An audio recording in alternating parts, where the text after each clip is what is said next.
Quand on est enfant, on n'a pas la chronologie du temps. C'est quelque chose qu'on doit nous apprendre et c'est parfois pénible à inculquer. Le parent ou l'éducateur utilise le langage métaphorique qui marche pas mal. Par exemple, encore 2 dodos et on ira à la mer. Pour être demain, il faut faire encore un grand dodo, sinon on est aujourd'hui. Ce matin, quand tu es sorti de ton lit, on était aujourd'hui. Et quand tu t'es mise au lit pour faire le dodo, on était hier. Mais il faut des neurones pour appliquer ça, je vous le dis. Avant que cette précieuse faculté ne soit installée, tout est en vrac dans notre mémoire, et particulièrement dans la mienne.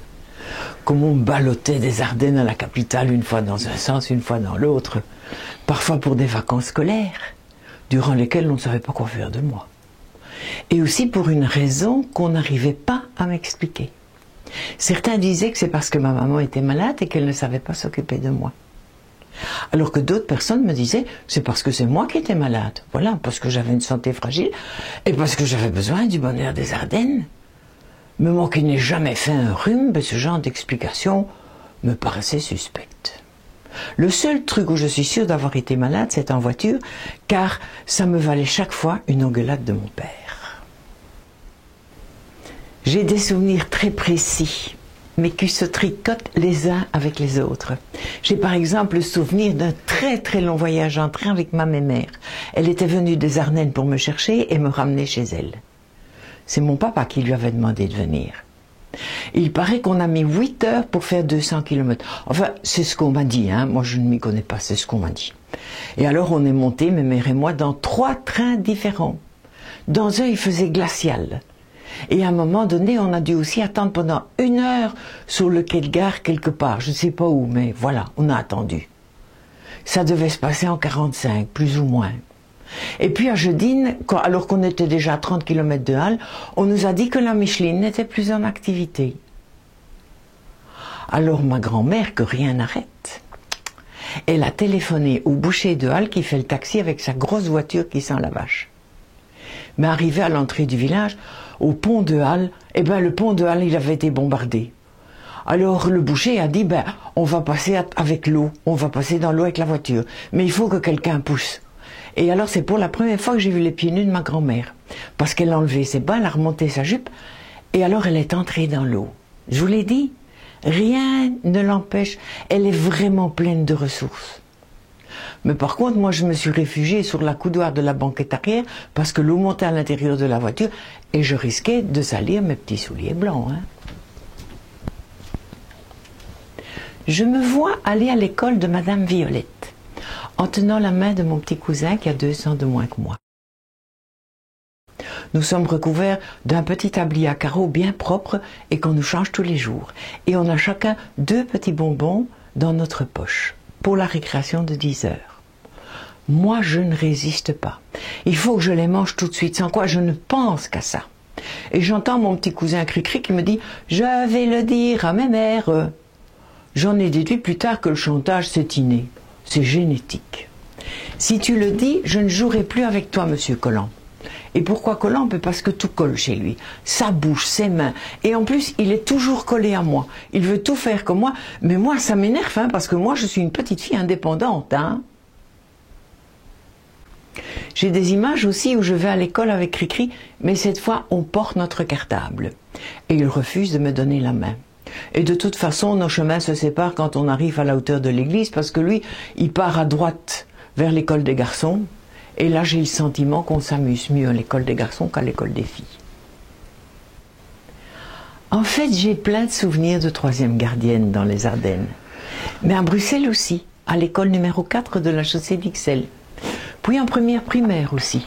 Mais là, je ne suis plus dans cette école, mais je vais y revenir plus tard. En fait, j'ai 2 groupes d'amis en même temps, qui ne se connaissent pas. J'ai des amis qui ont des gros joues rouges avec les mains pleines de gerçures qui leur font mal. Et mes autres amis dans mon autre école ont des cheveux bouclés avec des nœuds dedans de toutes les couleurs. Alors je fais la liaison en racontant les histoires des unes aux autres. Comme ça, j'ai toujours quelque chose à raconter. Je suis un peu la vedette dans mes écoles.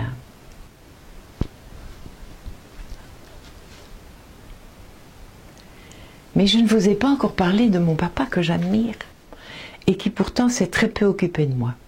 Il apparaît peu dans les mémoires de ma petite enfance. Quand il vient dans les Ardennes, c'est pour me déposer ou pour me reprendre. Alors c'est un homme détendu qui va à la pêche et que tout le village appelle par son petit nom. C'est l'enfant du patelin qui est devenu un citadin et qu'on estime.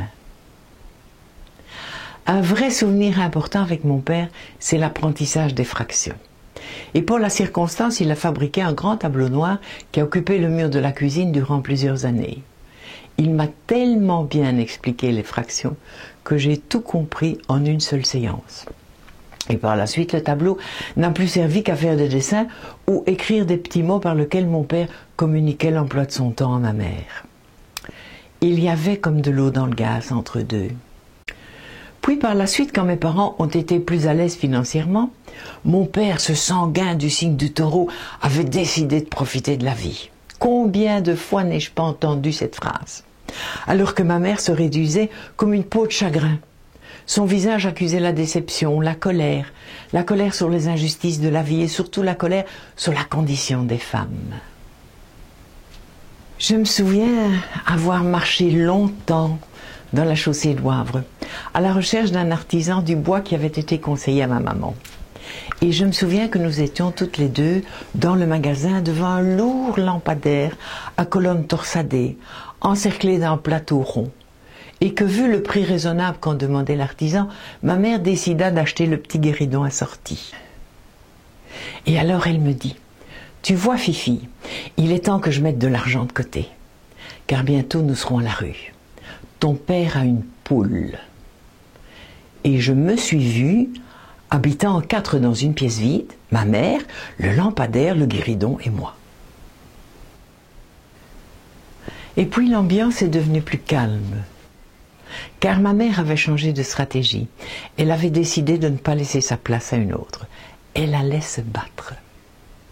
Et c'est ainsi que plusieurs fois par semaine, je campais dans les escaliers pour les rendre coupables de me laisser à la maison alors qu'ils allaient s'amuser. Ma grand-mère maternelle, que j'appelais Bobonne et qui n'était pas si bonne que ça, occupait le rez-de-chaussée de la maison et elle me suppliait d'aller au lit. Mais moi non. Je n'en démordais pas. Je voulais être présente à leur retour de guindaille.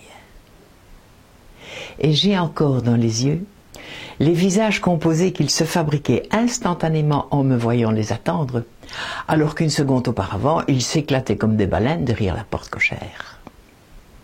Cela a duré plus ou moins 1 an. Et puis tout est rentré dans l'ordre, dans un ordre acceptable. Mais je ne sais pas si c'était dû à mon père qui était devenu moins volage, ou est-ce dû à ma mère qui était sortie de sa torpeur de vierge effarouchée? Allez savoir. C'est pour comprendre tout ça qu'on devient psy. À l'époque de l'achat du lampadaire, ma mère faisait de moi sa confidente. Actuellement, je sais que c'est la pire des choses que l'on puisse faire à un enfant. Ça déstabilise tous les repères et cela fixe un énorme sentiment d'impuissance et de culpabilité. Ben oui, imaginez. On demande à l'enfant de donner des réponses alors qu'il ne sait même pas de quoi on parle. Et c'est un jour de saturation suivi d'un débordement que dans la cuisine, entre la table et l'évier, elle m'a dit en regardant le sol que mon père l'avait violée par terre pour la mettre enceinte et la garder près de lui. Eh bien, c'est pour comprendre ça qu'on devient psy. Merci la vie.